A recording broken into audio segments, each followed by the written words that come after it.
고린도후서 4장 1절부터 6절까지만 살펴볼 겁니다. 그런데 우리가 갖고 있었던 신앙의 아주 중요한 내용 중에 하나를 한두 가지를 좀 고쳐보려고 생각합니다. 대부분 신앙생활을 하는 많은 분들이 신앙생활의 그 기준을 세워가는데, 교회를 처음에 등록하고 신앙생활을 시작하면서 신앙생활은 이렇게 하는 거야 라고 배워가는데 성경을 통해서 배우지 않습니다. 대부분이 선배 신앙인들, 어른들, 이런 분들의 지침, 조언, 그런 것들로 신앙을 세워가곤 합니다. 그런데 안타깝게도 그런 것들 중에서 대부분의 내용들이 성경과는 상관이 없는 내용들이 많습니다. 그런데 더 힘든 것은 몸에 배어있는 성경적이지 않은 신앙생활들을 바꾸어 간다는 것이 쉽지가 않습니다. 그래서 오늘 본문을 짧게 잡았습니다. 조금 더 도움을 드려보기 위해서 이런저런 얘기들을 좀 섞어봤습니다. 직장 얘기를 한번 해보죠. 사회생활을 다들 하고 계시니까 아시겠지만, 사회생활을 할 때 직장에서 직원들에게 월급을 주죠. 돈을 줍니다. 직장의 오너들은 월급을 주면서 그 사람이 내가 주는 돈만큼의 성과를 나타내기를 원합니다. 그렇죠? 오히려 내가 준 돈보다 더 많은 성과를 거두어 주기를 은근히 바랍니다. 반대로 내가 돈을 준 직원들이 성과를 내가 원하는 만큼 성과를 얻어내지 못하면 은근히 기분이 나쁘고요. 은근히 이렇게 갈구어, 이런 용어를 쓰면 안 되나요? 은근히 이렇게 불편하게 해서 나가도록 하든지, 아니면 이렇게 권고해서 사퇴하도록. 퇴직이라는 단어가 그래서 있습니다. 사회에는 있습니다. 기대하는 성과에 만족하지 못하거나 요구하는 내용을 다 채워주지 못하면 그렇게 되어 있습니다. 또 반대로 직장에 다니는 사람 입장에서 보면, 회사에서 돈을 주니까 돈을 준 만큼 나는 이만큼의 일을 해야 되겠다 하는 책임감도 느끼고, 그만큼의 일을 못했을 때는 자책감도 들고 좀 미안하기도 하고 그런 마음을 갖습니다. 그래서 조금 전에 말씀드렸던 것처럼 도저히 나는 안 된다, 이제 나이가 얼만큼 먹고 머리가 안 돌아가고 뒤에 올라오는 후배들 보면 미안해서 못 있겠다, 그러면 스스로 그만두기도 합니다. 사회에서는 그런 기준을 갖고 있다는 말입니다. 그런데 교회는 다릅니다. 교회에서는 전혀 그런 내용이 적용되어서는 안 됩니다. 하나님께서 성도라고 불러주셔서, 내가 등록해서 성도가 되는 것이 아니라 나는 교회에 가는 거고, 하나님께서 성도로 이미 불러주셔서 내가 성도가 되는 은혜를 얻은 겁니다. 그런데 성도로 부르시는데 자격을 따지지 않았습니다. 회사에서는 내가 원하는 성과를 내줘야 되기 때문에 그 사람이 갖고 있는 자격증까지 따져봅니다. 그 사람이 갖고 있는 실력까지 테스트해봅니다. 면접도 해보고요. 시험도 봐보고요. 그런데 교회는 그렇지 않습니다. 자격을 따지지 않고 자격증을 확인하지 않고 무조건 하나님께서 부르셔서 성도로 세우십니다.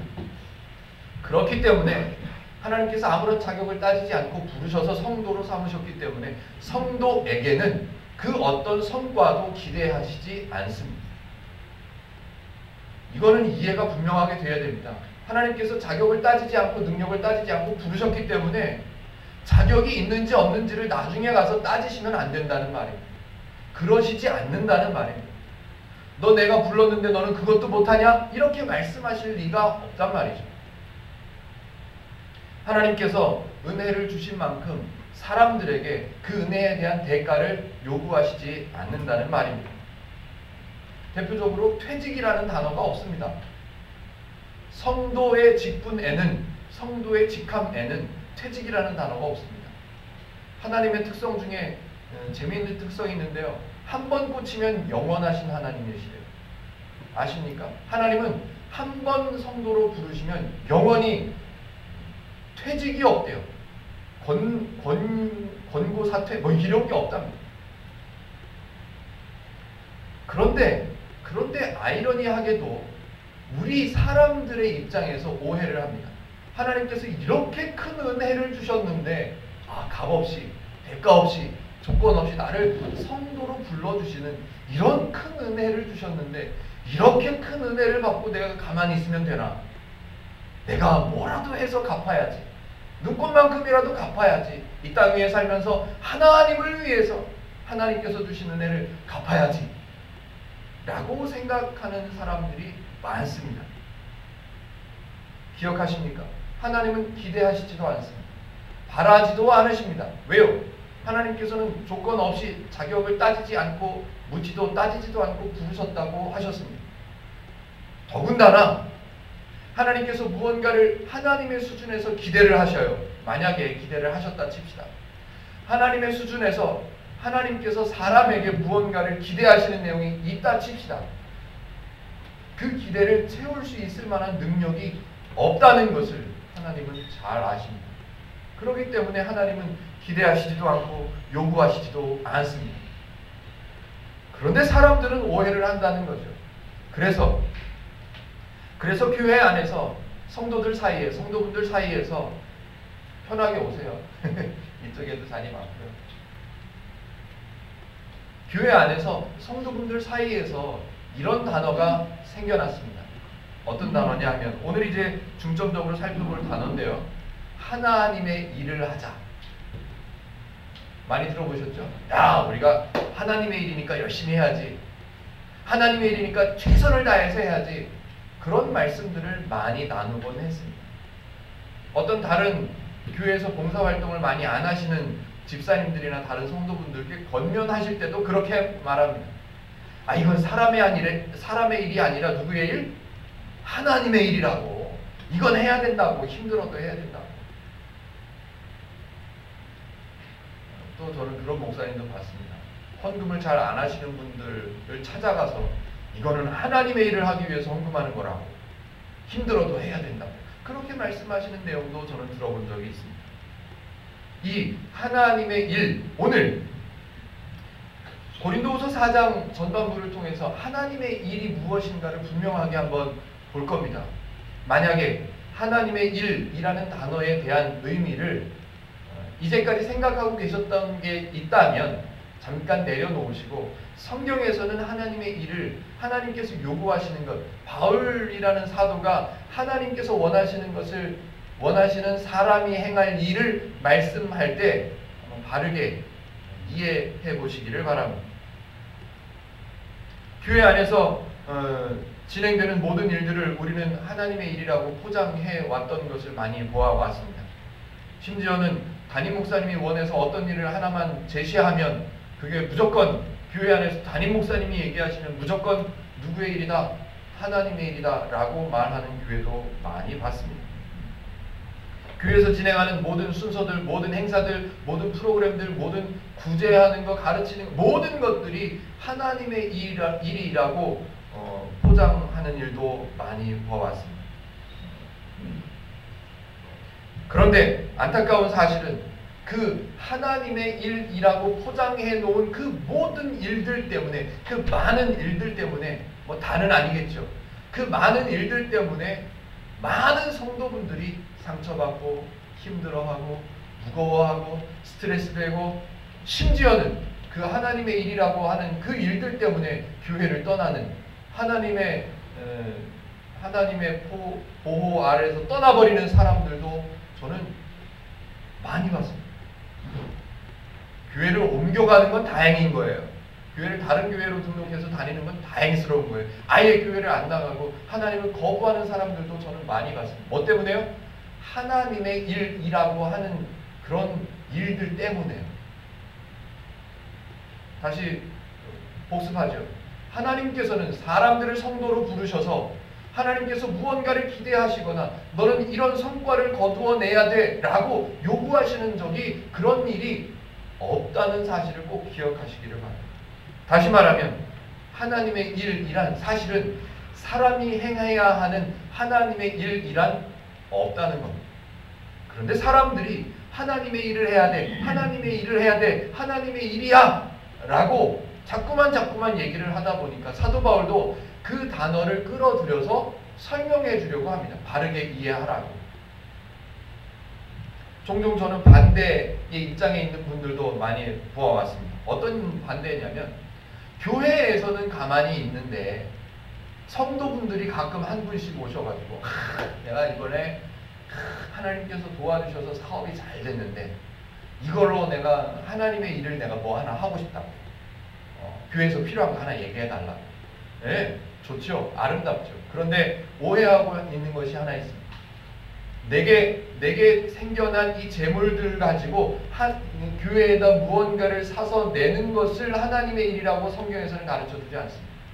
마지막 부분에서 제가 분명하게 구분을 해드릴 겁니다. 그런 분들조차도 하나님의 일이 무엇인가를 바르게 이해하지 못하면 안타까운 일들이 많이 나타난다는 거죠. 우리는 그렇게 배워왔습니다. 저도 그렇게 배웠었고요. 성경을 보기 전에, 성경을 제가 공부하기 전에는 그렇게 배웠었습니다. 교회에서 하는 모든 일들은 하나님의 일이다 라고 배워왔었습니다. 교회를 청소하는 것, 교회를 닦는 것, 교회에서 주방 봉사를 하는 것, 교회에서 전도 사역을 나가는 것, 모든 것들이 은혜 받은 사람이 하나님의 은혜를 갚기 위한 하나님의 일을 하는 그런 내용이라고 배워왔습니다. 분명하게 한 가지를 짚고 성경 본문을 보겠습니다. 뭐냐하면 교회에서 돈이나 시간이나 재능으로 할 수 있는 일은 하나님의 일이 아닙니다. 다만 교회 안에서 내가 가진 돈이나 모든 것을 하나님께서 주셨다고 저도 믿고 있기 때문에 이렇게 말씀드릴 수 있습니다. 내가 가진 돈이나 건강이나 시간이나 재능이나 이런 것들로 교회에서 무언가를 행한다면 그것은 하나님을 위한 하나님의 일이 아니라 다른 성도분들을 위한, 다른 성도분들에게 필요한 유익을 채워주는 섬김의 일입니다. 하나님의 일이 아니에요. 성경에는 사람이 인생을 살아가면서 투자하고 수고하거나 어떤 과업을 이루어내야 된다고, 그래야 신앙이 완성된다고, 그래야 하나님이 기뻐하신다고, 그래야 하나님이 풍성해 주신다고, 하나님의 명령에 따르는 거라고 그렇게 말씀하시는 내용이 성경에는 없다는 말씀입니다. 정확하게 표현하면 기독교 안에서는 성도에게 요구하는 그 어떤 성과도, 그 어떤 성과를 이루어내서 하나님을 채울 수 있는, 하나님께 필요한 것을 채워드리는 그런 하나님의 일이란 없다는 사실입니다. 제가 한번 여쭤보죠. 세상을, 천지를 창조하신 하나님을 믿으십니까? 저는 믿습니다. 그런데 그 하나님께서 천지를 창조하시고 지금도 이 땅과 사람들과 이 온 우주를 주관하고 계시다는 것을 믿으십니까? 저는 믿습니다. 한 가지 덧붙여서 제가 믿고 있는 것은 그 하나님은 완전하시다는 거예요. 무언가 부족해서 사람들이 나중에라도, 지금부터 나중에라도, 앞으로라도 무언가 하나님께서 만들어 놓으셨는데 무언가가 부족해서 사람들이 행해서 채워야만 하는 하나님의 일, 그런 거란 없다는 거죠. 하나님은 창조와 운행하심에 있어서 완전하신 분이십니다. 그러기에 사람이 무언가를 행해서 무언가 성과를 거두어내서 하나님의 창조와 하나님의 운행하심에 도움이 되거나 하나님의 일이라고 하는 것들을 해나가야 될 이유가 없다는 겁니다. 하나님께서 무언가 부족하셨다면 성도에게 요구하셔야 맞습니다. 너 내가 불렀으니까 내가 부족한 게 이런 거야. 그러니까 너 좀 채워라 라고 말씀하실 수 있을 겁니다. 그런데 하나님은 완전하시고 온전하신 분이시기 때문에 그럴 일이 없습니다. 그런데 사람들은 안타깝게도 하나님께서 주신 것들을 하나하나 배워가면서 이런 오해를 합니다. 내게 이런 것들을 주셨구나. 내가 갚아야 되겠다. 하나님의 일을 해야 되겠다 라고 생각합니다. 아이들에게 공부하는 학생들, 준혁이, 수진이도 여기 있지만요. 지금도 공부하시는 분들 계시죠? 공부하는 아이들에게 공부 왜 하냐라고 물어보면 여러 가지 대답들이 나온답니다. 그 중에서 무시 못할 정도의 많은 숫자가 이런 대답하죠. 부모님을 위해서 공부한다. 부모님이 기뻐할 수 있도록 성적표, 성적 좀 오르면, 성적이 많이 올랐어요. 그러면 누가 제일 먼저 생각나요? 부모님한테 보여드리고 치킨 한 마리 시켜 먹는다. 왜요? 부모님을 기쁘시게 하기 위해서 공부한다고 생각해요. 그런데 반대로 부모님들한테 한번 물어보죠. 100명이면 100명. 애들이 공부 누구 때문에 합니까? 누구 위해서 합니까? 물어보면 누구 때문에 해요? 아이들 스스로를 위해서 하는 거죠. 그런데 아이들은 부모님을 위해서 한다고 생각해요. 미리 경험해본 부모의 입장에서 사회를 미리 경험해보고 현실이 힘들다는 것을 미리 뼈저리게 느낀 부모님들이 아이들에게 공부해야 아이들이 행복하고 풍성하게 살아가는 데 도움이 되니까 그래서 공부하라고 요구하는 거죠. 마치 언뜻 보면 부모를 위해서 공부하는 것 같아요. 왜? 아이들이 성적이 올라가면 부모님이 더 기뻐해. 부모님이 더 기뻐해. 그렇지만 중요한 것은 아이들 스스로를 위해서 공부한다는 거예요. 교회에서 신앙생활하면서 이건 하나님을 위한 일이야 라고 오해하지 마십시오. 교회에서 봉사하고 교회에서 헌신하고 교회에서 헌금하고 교회에서 예배하는 모든 일들은 누구를 위한 것이다? 나를 위한 것이다. 하나님의 일이 아니라 나의 일인 거예요.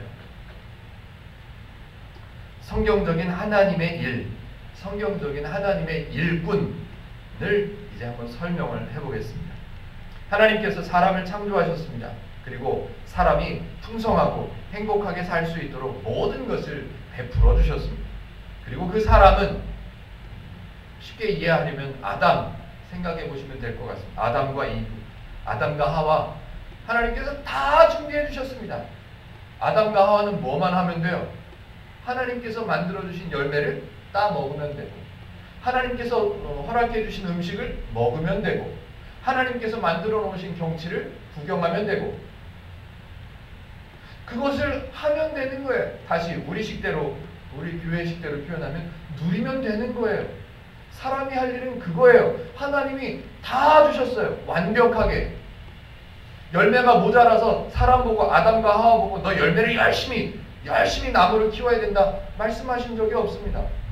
누리면 되는 거예요. 먹고 쉬고 누리고 하나님과 동행하고 그러면 되는 거예요. 그런데 사람들은 만들어냅니다. 일이 있다고 생각하고 일을 만들어냅니다. 교회 안에서 내게 맡겨주셨다고 저와 여러분에게 맡겨주셨다고 믿고 있는 이 성도의 직분, 이 성도의 직분 때문에 하나님의 일을 해야 되는 사람이다 라고 오해하셔서 힘들어하거나 억눌려지거나 스트레스 되거나 아파하는 일이 없었으면 좋겠습니다. 이제 1절로 들어가 보도록 하겠습니다. 서론이 좀 길었죠? 잘 한번 생각해 두십시오. 4장 1절 같이 한번 읽어보시죠. 시작! 그러므로 우리가 이 직분을 받아 긍휼을 하심을 입은 대로 낙심하지 아니하고. 맞습니다. 분명히 우리가 직분을 받은 건 맞아요. 성도라는 직분을 받은 건 맞습니다. 그런데 그 성도라는 직분을 받아서 너희들은 무슨 일을 해야 돼, 이걸 만들어야 돼, 이걸 이루어내야 돼 라고 말씀하시는 게 아니라 뭐를 얘기하냐면 우리가 이 직분을 받아 긍휼하심을 입은 대로 낙심하지 아니하고 딱 하나 1절에서 소개하는 것은 낙심하지 말래요. 힘들어하거나 상처받거나 쓰러지거나 아파하거나 그러지 말래요. 왜냐하면 하나님께서는 긍휼하신 하나님이십니다. 긍휼하신 마음으로 우리에게 주셨다는 말이에요. 긍휼, 제가 사전을 찾아보니까요. 불쌍히 여겨 돌보아 줌. 이게 긍휼이에요.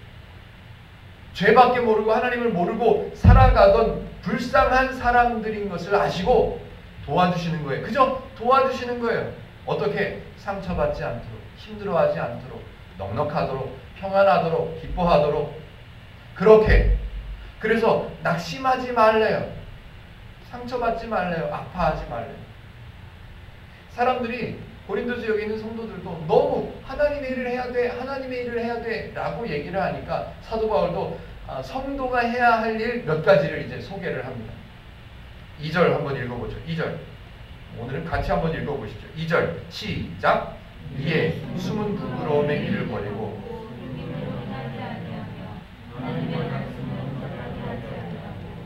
오직 진리를 나타내므로 숨은 부끄러움의 일을 버리고 속임으로 행하지 아니하며. 마치 무슨 일을 이렇게 명령하는 것처럼 요구하는 것처럼 보이는 문장이 두 줄이 나옵니다. 숨은 부끄러움의 일을 버리고 속임으로 행하지 아니하며 라고 합니다. 그런데 숨겨야 할 만한 부끄러운 일을 버리래요. 그런데 내가 이제부터는 숨겨야 할 만한 일들을 다 버려야지 라고 결단해서 하나님께서 이걸 원하시는구나, 이게 하나님의 일이구나 라고 생각해서 하라는 얘기가 절대로 아닙니다. 뭐냐면 아내에게 혹은 남편에게 혹은 자녀에게 혹은 부모에게 혹은 우리 교회 식구들에게 감춰야 할 만한, 숨겨야 할 만한 어떤 일을 내가 하고 있어요. 버리지 않고 갖고 있는 어떤 일이, 내가 하고 있는 일이 하나 있어요. 만약에 그렇다면 이 사람은 늘 불안할 거예요. 이 들킬까봐, 누가 볼까봐 늘 불안한 거예요. 늘. 제가 만약에 이렇게 술집에 다니는 습관이 있다고 해봅니다. 어제 어떤 목사님하고 만나서 얘기를 하다가 그런 얘기를 들었어요. 강단에 서시는 목회를 하시는 목사님도 술을 좋아하시는 분이 한 분 계시대요. 근데 강단에 서서 내려와서 성도들하고 인사하면 이게 향긋한 향기가 나는데, 하여튼 만약에 제가 저녁 때마다 이 술집에 다니는 습관이 있다고 생각을 해보십시오. 제가 얼마나 불안하겠습니까? 들어갈 때마다 좌우를 살피고 얼마나 불안하겠습니까?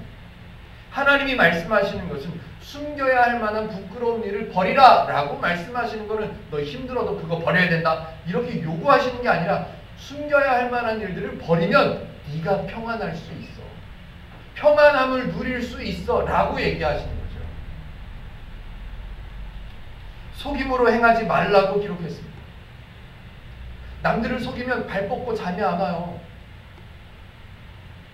남들을 속여서 내가 조금 더 이윤을 취했다고 칩시다. 잠이 안 와요. 정해져 있는 이윤을 얻고 내가 수고한 만큼 대가를 받아서 나의 물질을 늘려가는 것은 기쁘죠. 풍성함을 느끼죠. 그런데 사기를 쳐가지고 남을 아주 교묘하게 속여가지고 뜯어냈어요. 그 사람을 두 번 다시 만나면 안 돼.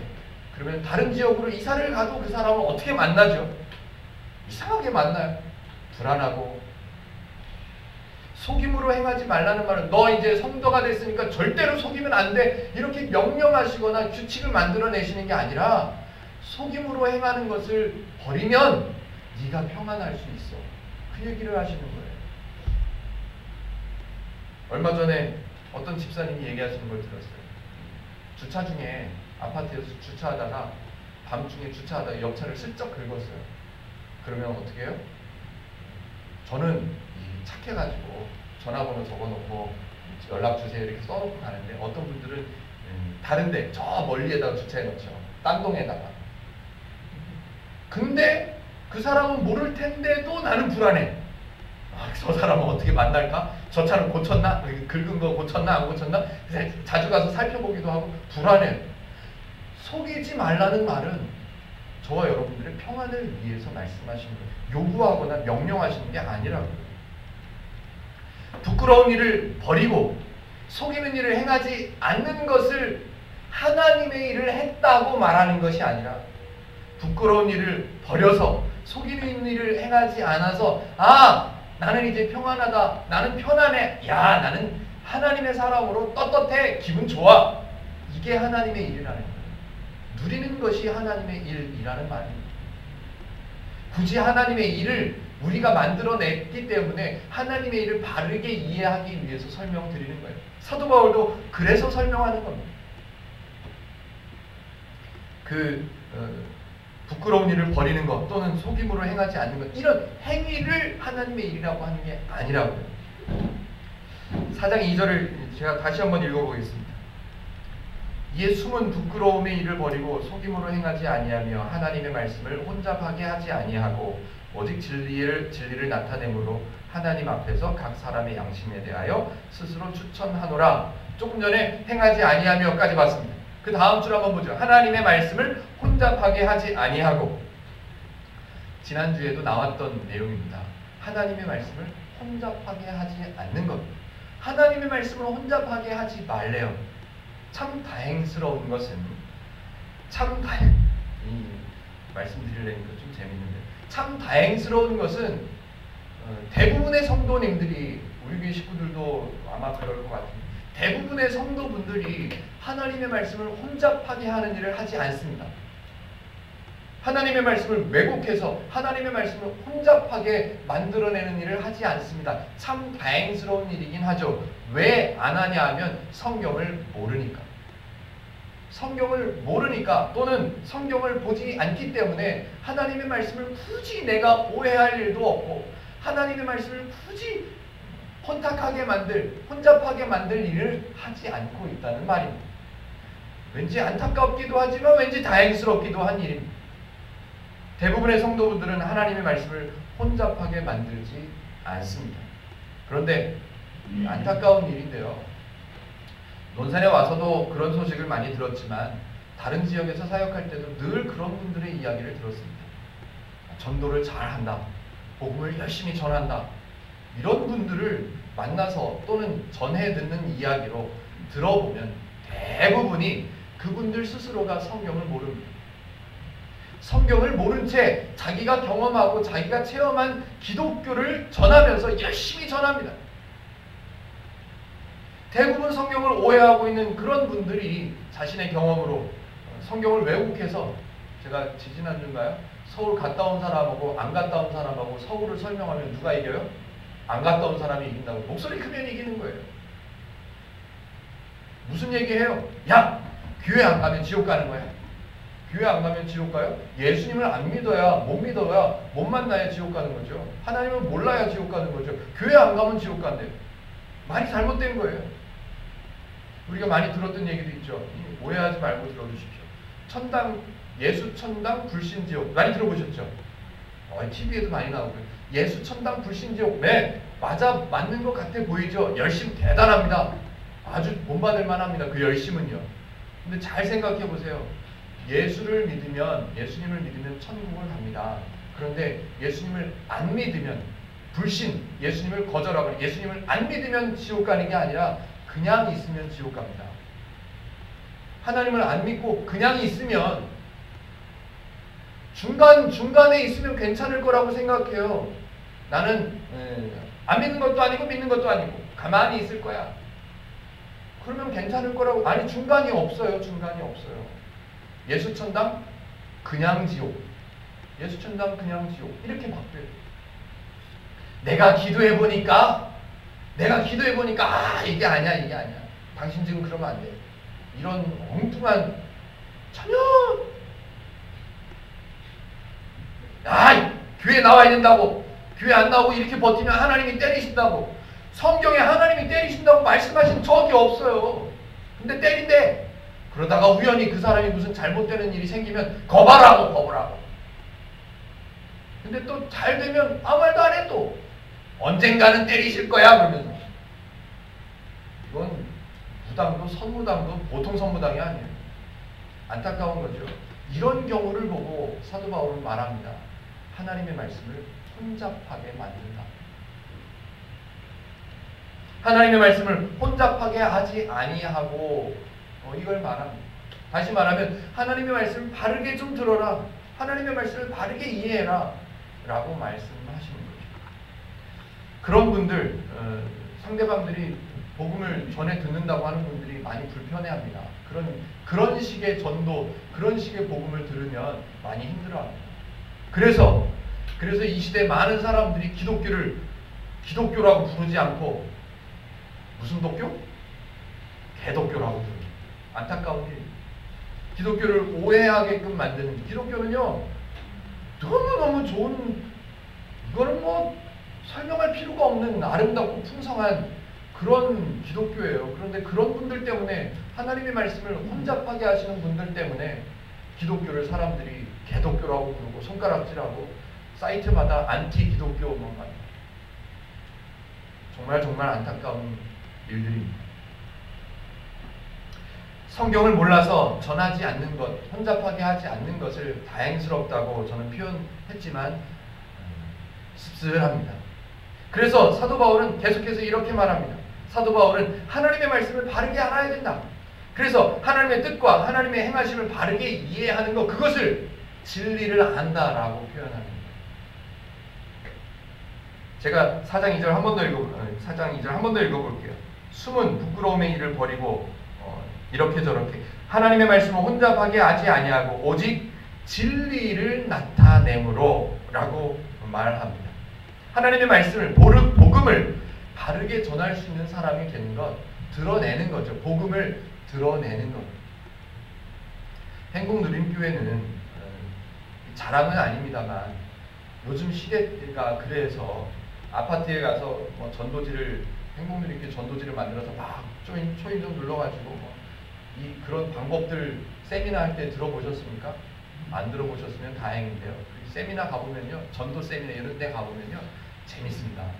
이 아파트 전도법 해가지고요, 띵동 눌러가지고 교회에서 왔다 이렇게 말하지 말래요. 뭐 관리소에서 나왔습니다. 아니면 딴 얘기를 하고 문 한 잔만 주세요. 뭐 이런 얘기도 하라 그러고요. 그렇게 해서 문을 일단 열었다 그러면 발을 찔러드려요. 못 닫게 발. 그런 거 배웁니다. 그런 거. 행복누림교회는 그런 걸 하지 않으려고 합니다. 왜냐하면 복음을 전한다는 것이 그런 게 아니라고 성경에서 말씀하고 있기 때문에 그렇습니다. 하나님의 말씀을 바르게 이해하고 복음을, 기독교를 바르게 알아서 내가 그 기독교인으로 살아갈 수 있다면 저와 여러분들이 복음 전단지가 됩니다. 상대방이 복음을 듣거나 복음을 보는데 복음을 받아들이는데 힘들어하거나 상처가 되게 하는 것은 오늘 성경의 표현대로 한다면 하나님의 말씀을 혼잡하게 만드는 일입니다. 몰라서 누리지 못하는 것도 안타까운데 거기다가 몰라서 드러내지 못한다면 그것도 안타까운 일의 하나입니다. 하나님의 말씀, 진리를 바르게 배워서 가족들도 이웃들도 그 풍성함을 누릴 수 있도록 내가 도와줄 수 있다면, 좀 더 거룩하게 표현하면 내가 섬길 수 있다면, 사도 바울은 그런 것들을 하나님의 일이라고 설명하고 있습니다. 하나님의 일을 하는 성도, 이런 것들을 하는 사람들을 말합니다. 숨겨야 할 일을 버리는 것, 속이지 않는 것, 하나님의 말씀을 바르게 알아가는 것. 그런데 제가 말씀드린 것처럼 이런 내용들이 숙제가 아니라고요. 명령이 아니라고요. 그 자체가 하나님의 일이 아니라고요. 하나님의 말씀을 잘 배워서 내가 하나님께서 이런 것들을 나에게 주셨구나를 알아가면서 누리는 것, 그 누리는 것을 하나님의 일이라고 하는 거예요. 숨겨야 할 일을 버려서 내가 더 풍성해지는 것, 내가 떳떳해지고 내가 기분 좋아지는 것, 그것을 누리는 것을 하나님의 일을 한다라고 말하는 거예요. 그런데 어떻게 보면 너무 쉽잖아요. 너무 당연하잖아요. 이게 숨겨야 할 일들을 버리고 속이지 않고, 이거 안 믿는 사람들은 다 알죠. 하나님의 말씀을 바르게 배우는 것, 어렵지 않을 것 같아요. 그런데 왜 사도 바울은 이것을 하나님의 사람들이, 하나님께서 부르신 사람들이 행해야 할 일이라고 말씀할까요? 아주 쉬워 보이고 아주 단순해 보이지만 하나님께서 부르셔서 하나님의 사람으로 세우신 사람이 아닌 사람들에게는, 다시 말하면 죄인으로 배우고 죄의 것들만 배워서 죄의 사고방식만 가지고 하나님과 관계없는 기준들만 갖고 있는 사람들에게는 어렵습니다. 쉽지 않습니다. 남을 속여야 내가 잘 될 것 같고요. 다른 사람들이 모르는 이 안 좋은 일, 이 다른 사람들에게 감춰야 될 만한 부끄러운 일을 내가 하고 있으면 그것을 부끄러움으로 여기지 않고 스릴로 여깁니다. 스릴로 여기고 나 대단해. 야, 내가 해냈어. 두 집 살림을 차리는 사람들, 사람들이 그러죠. 능력 좋다고. 그거 돈 없으면 못한다고. 그런 기준이, 죄의 기준이 몸에 배어 있다는 말이에요. 그래서 쉽지 않다는 거예요. 하나님을 알지 못하면 이건 쉽지 않은 일이 되어버리는 거죠. 남을 속여야만 내가 더 얻을 수 있다고 그렇게 생각하는 습관들이 이 사회 속에 잠재되어 있다고 하는 거예요. 왜 그럴까요? 왜 이런 기준들이 이 세상에 많이 팽배해져 있을까요? 더 안타까운 것은 교회를 다니면서도 그런 스릴을 맛보는 분들도 많이 있습니다.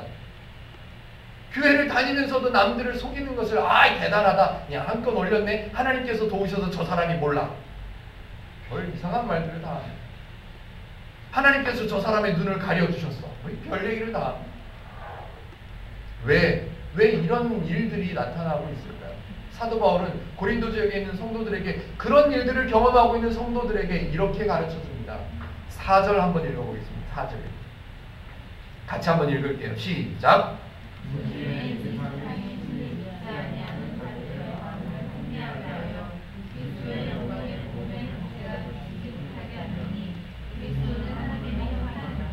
한마디로 사도 바울은 이렇게 표현합니다. 하나님의 기준을 몰라서 남을 속이는 데 스릴을 느끼고 부끄러운 일을 감추는 데 만족감을 느끼는 그런 것들이 왜 생겼냐. 성경에 바울은 이 세상의 신이라고 기록했지만 우상 또는 하나님 외의 다른 것들, 다른 죄의 기준들, 이런 것들 때문에 사람들의 마음이 혼미하게 되었다라고 표현하고 있습니다. 하나님을 모르면 죄인인 겁니다. 이제 이해되시죠? 돈을 훔쳐서 죄인이 아니고 그건 사회가 정해놓은 죄인이고요. 성경에서 말씀하시는 중요한 죄라는 의미는 하나님을 모르는 것, 하나님과의 관계가 단절되어 있는 것을 죄라고 합니다. 그래서 하나님을 모르면 죄인인 겁니다. 그런데 안타까운 것은 죄인인 것도 모릅니다. 죄인이라고 말해주면 싫어합니다. 기분 나빠합니다. 왜? 죄인인 것을 스스로 깨닫지 못하고 죄인이 뭔지도 모르기 때문에.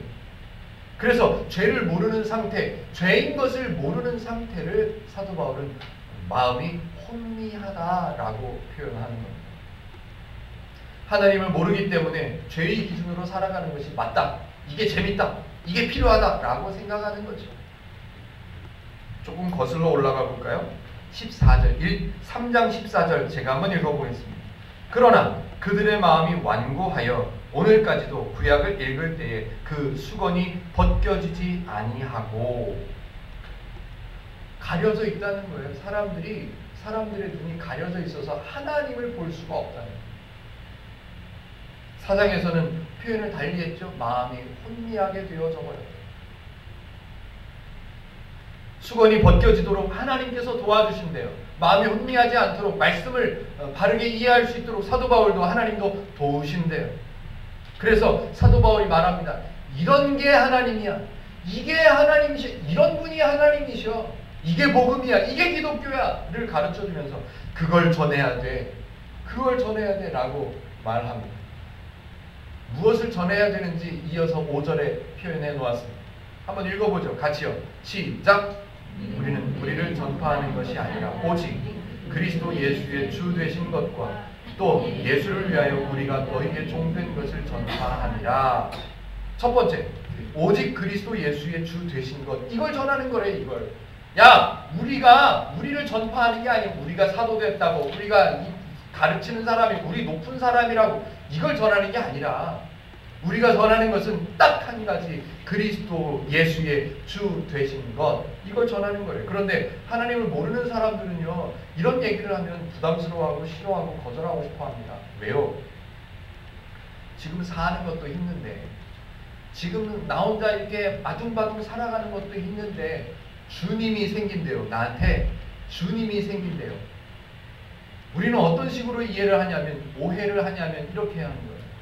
나 혼자 살기도 힘든데 내가 주님이 생겨서 그 주님의 원하는 대로 해야 되고, 그 주님이 명령하면 지켜야 되고, 그 주님을 기쁘시게 해야 되고, 나 혼자 나 먹고 살기도 바쁜데 주님이 생기면 내가 더 피곤하잖아.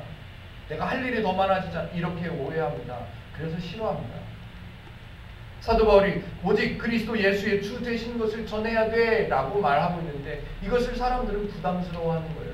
하나님을 모르면 부담스러운 거예요. 부담스러울 수밖에 없죠. 하나님은 성경을 통해서 내가 너희들의 주인이야 라고, 내가 하나님이야 라고 말씀하시는 의미는 전혀 다른 의미예요.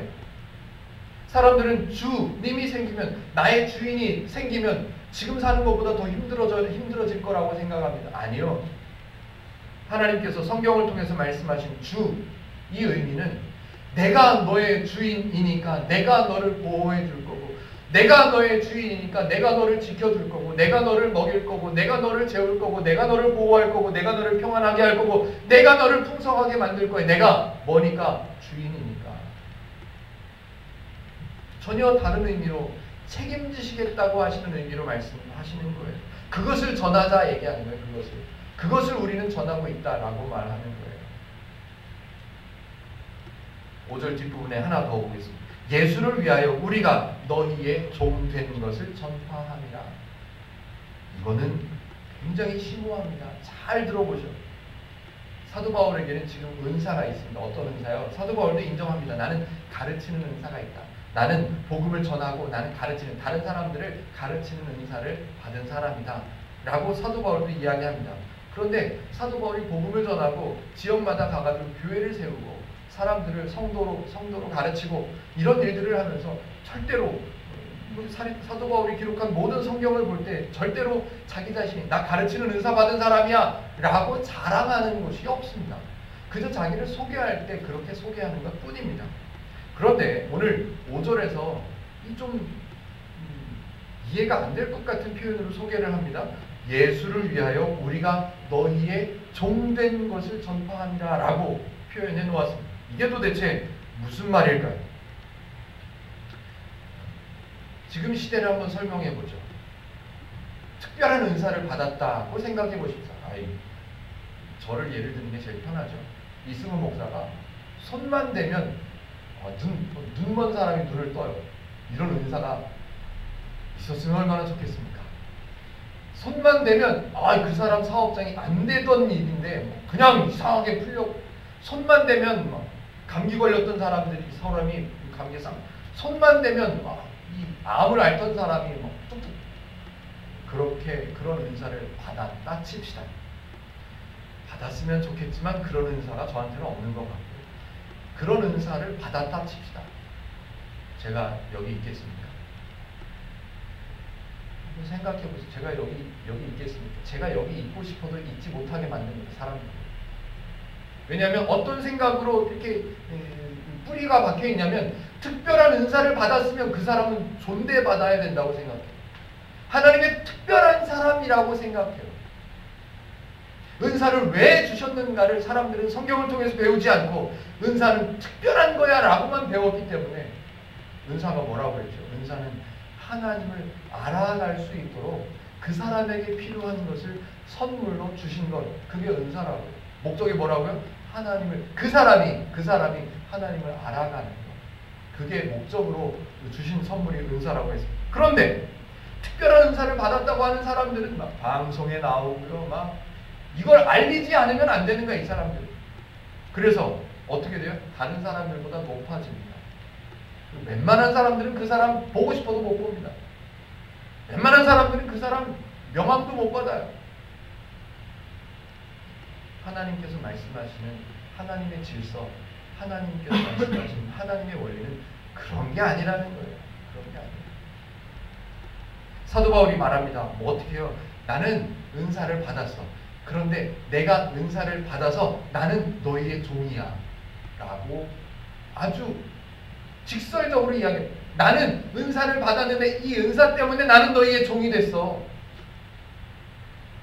저와 여러분들이 기뻐할 내용입니다. 좀 실질적으로 이승훈 목사는요, 가르치는, 성경을 배워서 가르치는 은사를 받아서 여러분들의 성경을 알아가는데 종이 된 사람입니다. 마음대로 성경을 알아가시는 일에 대해서는 마음대로 써먹으십시오. 그렇지만 저를 물러보지는 마십시오. 왜냐하면 저도 성도니까요. 그래서 주변에 있는 사람들을, 특별한 은사를 받은 사람들 때문에 주변에 있는 사람들이 주눅듭니다. 힘들어합니다. 아파합니다. 상처가 생깁니다. 교회 안에서도 무슨 예언의 은사를 받은 사람이, 예언의 은사를 받은 권사님이 한 분 기도하는 분이 계시대. 그러면요, 이게 보통 심각한 문제가 아닙니다. 사도 바울은 은사를 받은 스스로를 너네들을 위한 예수 그리스도께서 주신 나는 종이다라고 표현합니다. 너희들은 종이다라고. 맞습니다. 교회 안에서 은사를 받은 사람은 다른 유익이 필요한 사람들을 섬기는 종인 거예요. 그렇게 생각하면 딱 맞습니다. 왜냐하면 성도가 되었다는 것은 자랑하는 것이 아닙니다. 성도는 당연히 은사를 주시는데, 어떤 은사든 주시는데, 그 사람에게 하나님을 알아가는 데 필요한 은사들을 주시는데, 성도가 된 것 자체가 오직 하나님께서 그냥 주신 것, 부르신 것이기 때문에 자랑하거나 남들보다 높아지거나 남들보다 특별해질 이유가 없다는 겁니다. 그래서 사도 바울은 성도 되었다는 것을 한 번 더 설명합니다. 어디에? 6절이요. 6절에 이렇게 설명합니다. 같이 한번 읽어볼게요. 6절 시작.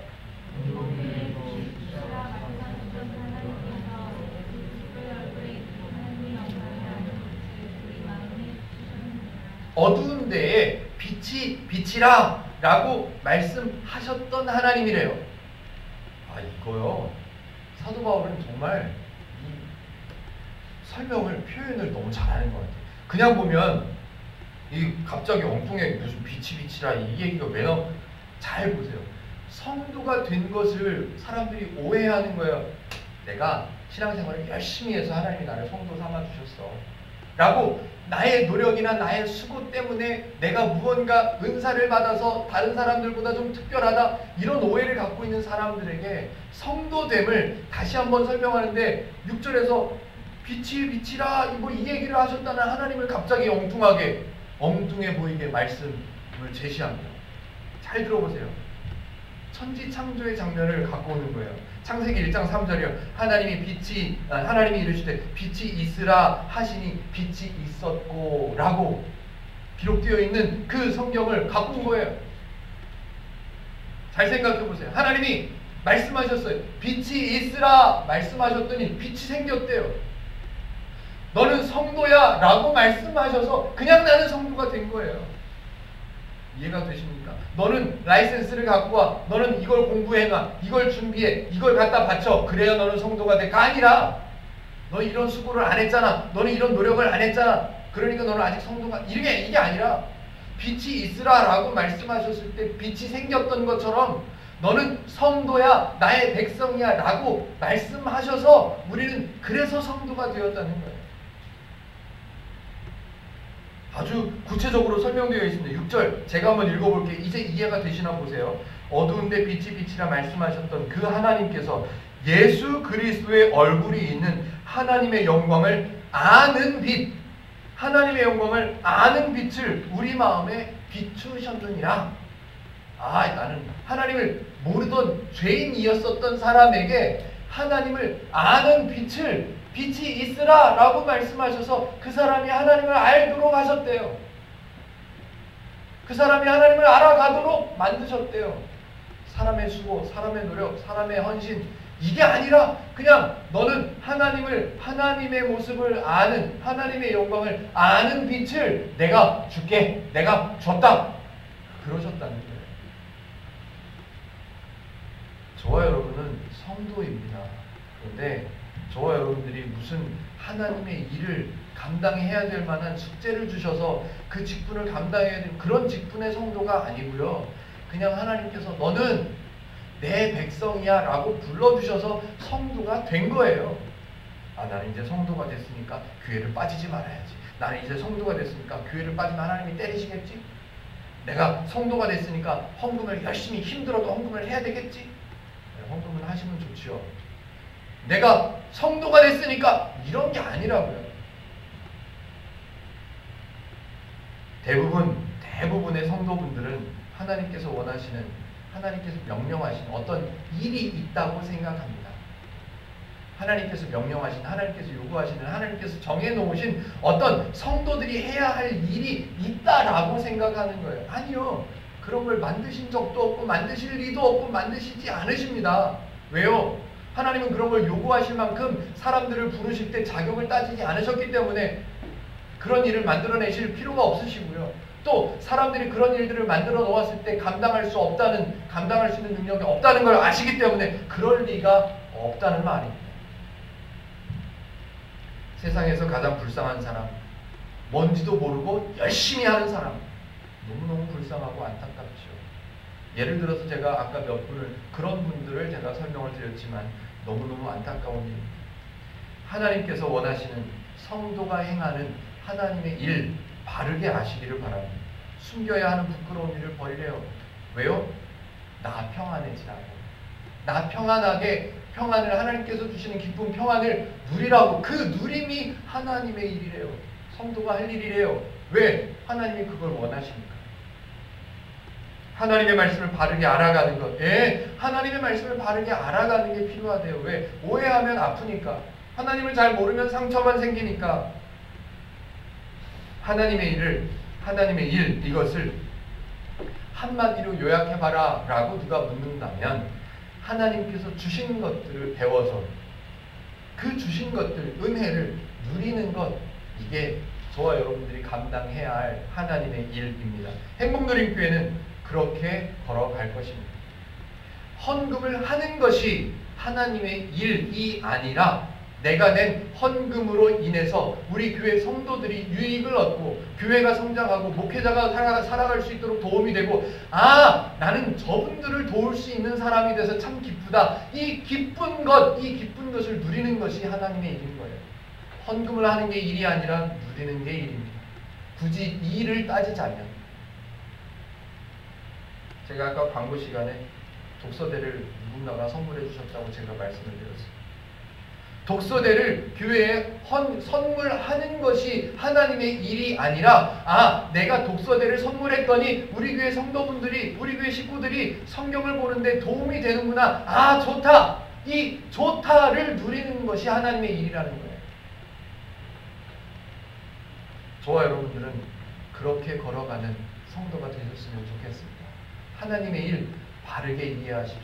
내가 열심을 내서 행하는 것, 그게 하나님의 일이 아니라 하나님께서 주신 기쁨, 하나님께서 주신 풍성함, 하나님께서 주시는 행복을 누리는 것, 그게 저와 여러분이 꼭 하셔야만 할 일이라는 것을 기억하셔서 그것을 누리는 저와 여러분들, 기쁘게 걸어가는 저와 여러분들이 되시기를 주님의 이름으로 축복해 드립니다.